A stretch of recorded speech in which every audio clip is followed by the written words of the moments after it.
सोलापूर महापालिकेसाठी 15 जानेवारीला मतदान झालं।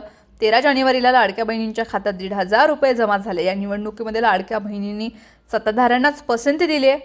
आता हाच फॉर्म्युला जिल्हा परिषद आणि पंचायत समितीच्या निवडणुकावेळी वापरला जाणार आहे। जिल्हा परिषदेसाठी 5 फेब्रुवारीला मतदान असून त्याच्या 2 दिवस आधी लाडक्या बहिणींना जानेवारीचे 1,500 रुपये आणि शेतकऱ्यांच्या नमो शेतकरी महासन्मान निधीचे 2,000 रुपये मिळणार आहेत।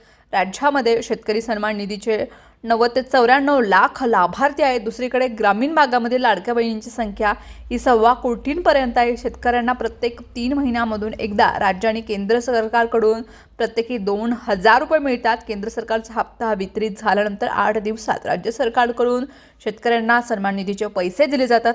आता 23 जानेवारीला केंद्र सरकारकडून हप्ता वितरित केले जाणार असल्याचं कृषी विभागामधील वरिष्ठ अधिकाऱ्यांनी सांगितले। त्यानंतर राज्य सरकारकडूनही हप्ता वितरित होणार आहे। तर लाडक्या बहिणींनाही दरमहा पैसे मिळतात।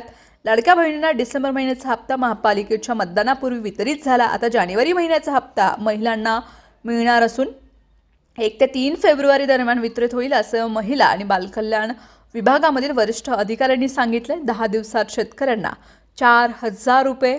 केंद्र सरकारच्या प्रधानमंत्री किसान सन्मान निधी योजनेचा हप्ता 23 जानेवारीला 90 लाख शेतकऱ्यांच्या खात्यात प्रत्येकी 2,000 रुपये जमा करण्याचं नियोजन सुरू आहे।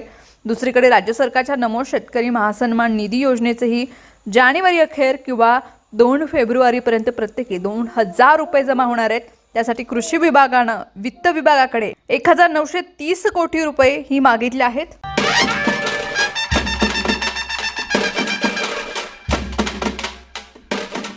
श्रद्धा किरण पवार यांची नगरसेविकापदी प्रचंड बहुमतानं निवड झाल्याबद्दल हार्दिक अभिनंदन। शुभेच्छुक किरण पवार, मित्रपरिवार।